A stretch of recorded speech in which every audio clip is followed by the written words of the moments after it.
guest of honor, Mr. A.A.M. Ilyas, President's Council, the President and the members of the Board of Management of the Memon Association of Sri Lanka, ladies and gentlemen. Let me first of all say that I'm deeply honored by your invitation to me to be the chief guest on this occasion of the 75th anniversary of the independence of Sri Lanka. Let me at the outset pay tribute to the Memon community for your contribution towards the economy and towards the upliftment of the community in Sri Lanka for over nearly 1.5 centuries. And many of you or your ancestors have come to Sri Lanka amidst the pain of the partition of India in 1947. And I think it is important that during these troubled times that we draw experiences from the pain and the joy which your community has achieved during this period of transition.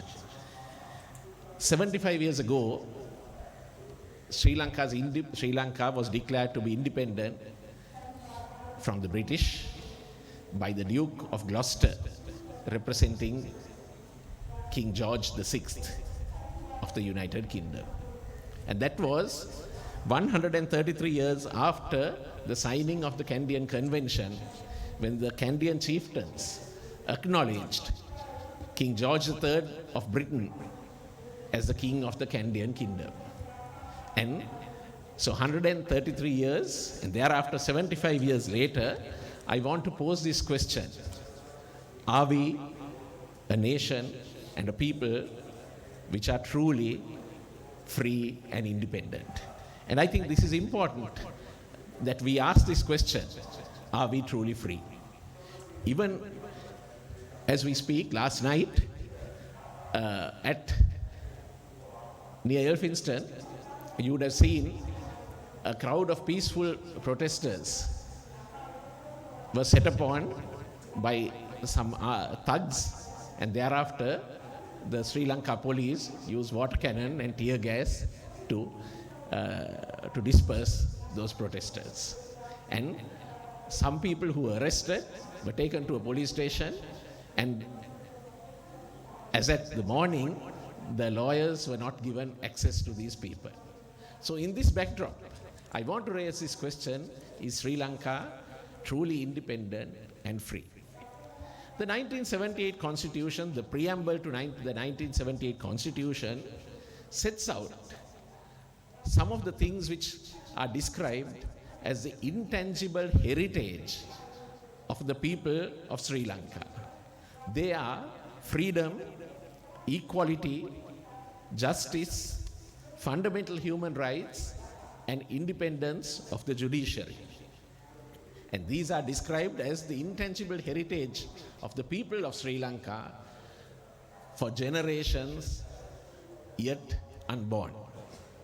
So during this time that we celebrate or commemorate the 75th anniversary of our independence, I think we as a people must quietly reflect on whether we have been able to achieve freedom, equality, justice, fundamental human rights, and the independence of the judiciary in our country. And we also must strive, we must continue to fight for these which are so fundamental to the sovereignty of our people and so fundamental to our living in Sri Lanka. So when I raise this question on quiet reflection, I think we must consider, while recognizing the many achievements that our country has realized over the past 75 years in the fields of education, in the field of health, we must also recognize that we as a nation have failed in some aspects. In 2012, two leading economists called Acemoglu and Robinson wrote a book called Why Nations Fail. And In that they set out that nations fail when they fail to be pluralistic, when they fail to give recognition to the wider sections of the community, when economic opportunities are restricted to few, and when the wider community are deprived of economic opportunities. In contrast, nations succeed when there are pluralistic political institutions, when the wider sections of the community are incorporated into governance, and when the rulers try to attempt to build an inclusive society. One of the best examples of such a country is a nation which received independence after us in the 1960s, the African country of Botswana, where the first Prime Minister, Sir Seret Sekama, tried to endeavor to establish a country which was inclusive, where the economic dividends was divided among all the members of the community. So I think it is important for us to understand that I do not think Sri Lanka is a totally failed state. I think Sri Lanka continues to be a country of hope. But if we want to prevent our country from failing, then we must build the institutions in our country. We must strengthen the institutions in our nation.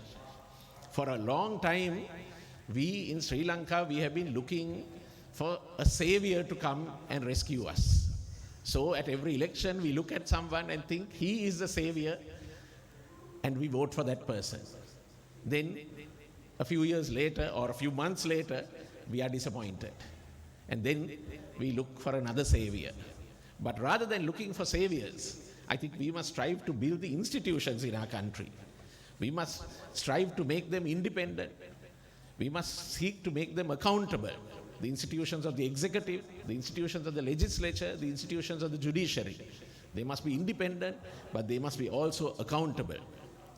We must fight for a country where the rule of law is respected, where the law applies equally to every person in the land, and not where the law applies or the law is favorable to a particular community or to a particular section of the community. Rather, we must strive for a country where the rule of law is upheld. And we must also, part of being the rule of law is being a nation which respects fundamental human rights of every person in the community. Human rights is not something abstract.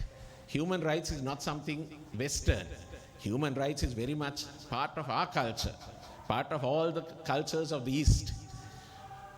But human rights is also something which recognizes the human dignity of every individual. Somewhere in 2018, one of our most respected judges, the late Justice Prasanna Jayawardena, outlined what human rights was in a case relating to the disabled. And he said that the human dignity is the basis of all human rights. So we must endeavor to fight for human rights in our country based on the recognition of the human dignity of every individual in our country. We must strive to have a land of equality, the respect for fundamental rights of our people. And we must hope for the day where the prejudices, fears, oppression, corruption, and bondage which mar our true independence are wiped away.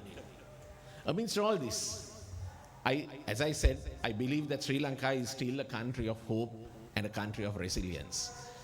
And for those of you whose ancestors, or those of you or who your ancestors came to Sri Lanka during the partition, you would recognize that within your community there has been that incredible resilience. And I think that is true to the rest of Sri Lanka too.